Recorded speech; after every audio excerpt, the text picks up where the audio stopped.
Hi hello Ras കിച്ചണിലേക്ക് എല്ലാവർക്കും സ്വാഗതം. ഇന്ന് ഞാനിവിടെ ഉണ്ടാക്കുന്നത് ബ്രേക്ക്ഫാസ്റ്റ് ആയിട്ടോ ഡിന്നറായിട്ടോ കഴിക്കാൻ പറ്റിയ നല്ല അടിപൊളിയായിട്ടുള്ള റെസിപ്പിയാണ്. ഈ റെസിപ്പി എല്ലാവരും ഒന്ന് ട്രൈ ചെയ്ത് നോക്കണേ.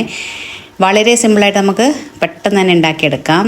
ഈ ചാനൽ ആദ്യമായിട്ട് കാണുന്നെങ്കിൽ ഒന്ന് സപ്പോർട്ട് ചെയ്യണേ. വീഡിയോ ഇഷ്ടപ്പെട്ടാൽ ലൈക്കും കമൻറ്റും ഷെയറും ചെയ്യണേ. വീഡിയോ കണ്ടുകൊണ്ടിരിക്കുമ്പോൾ തന്നെ ഇഷ്ടപ്പെട്ട് കഴിഞ്ഞാൽ ഒരു ലൈക്കും ഇഷ്ടപ്പെട്ടൊരു കമൻറ്റും ചെയ്ത് കൊടുക്കണേ. നമുക്കിത് പെട്ടെന്ന് തന്നെ ചിക്കൻ കറിയുടെ കൂടെയോ മട്ടൻ കറിയുടെ കൂടെയോ ഏത് കറിയുടെ കൂടെയും നല്ല അടിപൊളി ടേസ്റ്റാണ്. ഇതെല്ലാവരും ഒന്ന് ട്രൈ ചെയ്ത് നോക്കണേ. ഇതെങ്ങനെ ഉണ്ടാക്കും നോക്കാം. അതിനായിട്ട് ഒരു മിക്സിയുടെ ജാറെടുത്തതിന് ശേഷം അതിലേക്ക് ഒരു പിടി തേങ്ങ, ഒരു 8-10 ചെറിയ ഉള്ളി, പിന്നെ 1 ടീസ്പൂൺ വലിയ ജീരകം ഒന്ന് ചതച്ചെടുക്കുക. ഇതേപോലെ ഒന്ന് ചതച്ചെടുക്കുക. പിന്നെ നമുക്കൊരു പാത്രം വെച്ചതിന് ശേഷം 1.5 കപ്പ് വെള്ളം തിളപ്പിക്കുക. അതിലേക്ക് ആവശ്യത്തിന് ഉപ്പിട്ട് കൊടുക്കണേ. നമുക്ക് 1 കപ്പ് റവനെ കൊണ്ടാണ് ഉണ്ടാക്കുന്നത്. 1 കപ്പ് റവ ചേർത്ത് കൊടുത്തിട്ടുണ്ട്. നന്നായിട്ട് നമുക്കൊന്ന് ഇളക്കി കൊടുക്കാം. അന്നേരപ്പത്തേനും നമുക്ക് ഒന്ന് തിളച്ച് വരുമ്പോഴത്തേനും തീ ഓഫ് ചെയ്യാം. എന്നിട്ട് നന്നായിട്ട് നമുക്കൊന്ന് ഇളക്കി ഒന്ന് സോഫ്റ്റ് ആക്കിയിട്ട് എടുക്കാം. കണ്ടില്ലേ, ഈ ഒരു രീതിയിൽ വേണം നമുക്ക് ഉണ്ടാകാൻ. ഇങ്ങനെ നമുക്ക് നന്നായിട്ട് ആ വെള്ളമൊക്കെ വറ്റി വരുന്നത് വരെ നമുക്കൊന്ന് ഇളക്കി സെറ്റാക്കി കൊടുക്കാം. ഇത് വളരെ സിമ്പിളാണ്. റവയുണ്ടെങ്കിൽ പെട്ടെന്ന് തന്നെ തയ്യാറാക്കിയെടുക്കാൻ പറ്റിയ ഒരു അടിപൊളി റെസിപ്പിയാണ്. എന്നിട്ട് നമുക്ക് വേറൊരു പാത്രത്തിലോട്ട് നമുക്കത് മാറ്റി കൊടുക്കാം.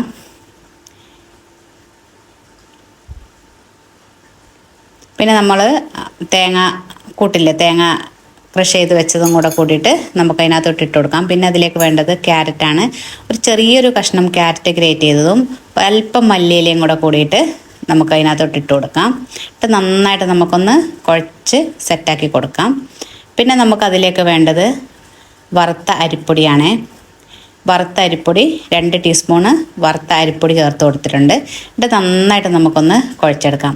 പിന്നെ ഇത് കുറച്ച് ഒരു ടൈറ്റ് ഇല്ലാതെ ആയിട്ടുണ്ടെങ്കിൽ നമുക്ക് അല്പം കൂടെ 1 ടീസ്പൂണും കൂടി വറുത്ത അരിപ്പൊടി ചേർത്ത് കൊടുക്കാം. നമ്മൾ നെയ്പ്പത്തലൊക്കെ ഉണ്ടാക്കുന്ന ആ ഒരു രീതിയിൽ വേണം നമുക്ക് കുഴച്ചെടുക്കാൻ. അങ്ങനെ ഞാനത് കുഴച്ച് സെറ്റാക്കി വെച്ചിട്ടുണ്ട്. എന്നിട്ട് അതിൽ നിന്ന് ഇതേപോലെ ഒരു പൂരിയുടെ വലുപ്പത്തിനുള്ള ഉരുളകളാക്കിയിട്ട് നമുക്കിങ്ങനെ ഉരുട്ടിയെടുക്കാം. ഈ ഒരു വലുപ്പത്തിൽ നമുക്ക് ആക്കിയെടുക്കാം. പിന്നെ നമ്മൾ പത്തലൊക്കെ ചുടുന്ന പോലെ തന്നെ നമുക്ക് നെയ്പ്പത്തലൊക്കെ ചുടുന്നത്, ചില ആൾ വാഴയിലയിലായിരിക്കും. നമുക്ക് ഇതേപോലെ ഒരു പ്ലാസ്റ്റിക്കിൻ്റെ ഒരു പാക്കറ്റ് ഉണ്ടെങ്കിൽ നമുക്ക് അതിലേക്ക് അല്പം വെളിച്ചെണ്ണ തടിയിട്ട് നമുക്ക് ഈ ഉരുളകളതിലും മുകളിൽ വെച്ചിട്ട് മൂടി വെച്ചിട്ട് പ്രസ് ചെയ്ത് കൊടുക്കുകയാണെങ്കിൽ നല്ല റൗണ്ട് ഷേപ്പ് തന്നെ നമുക്ക് കിട്ടും. ഒരു നെയ്പ്പത്തലിൻ്റെ ഒക്കെ വലുപ്പത്തിൽ തന്നെ ഇതേപോലെ തന്നെ പരത്തിയെടുത്തതിന് ശേഷം ഒരുപാട് കനം കുറക്കണ്ട, കുറച്ച് കട്ടി തന്നെ നമുക്ക് പരത്തിയെടുക്കാം. ഒരുപാട് കനം കുറച്ച് പരത്തേണ്ട ആവശ്യമില്ല. എന്നിട്ട് നമുക്ക് ചൂടായ എണ്ണയിലേക്ക്, നല്ല ചൂട് വേണം എണ്ണ ചൂടില്ലെങ്കിൽ വല്ലാതെ എണ്ണ കുടിച്ചു പോകും. അങ്ങനെ നല്ല ചൂടായ എണ്ണയിലേക്കിട്ട് ഇതേപോലെ ഒന്ന് തട്ടി കൊടുത്തു കഴിഞ്ഞാൽ നല്ല രീതിയിൽ അത് പൊങ്ങി വരും. എന്നിട്ട് ഒരു വശം ആയതിനു ശേഷം നമുക്കൊന്ന് മറിച്ചിട്ട് കൊടുക്കാം. ആ വശം ആയതിനു ശേഷം നമുക്കതൊന്ന് കോരി മാറ്റാം.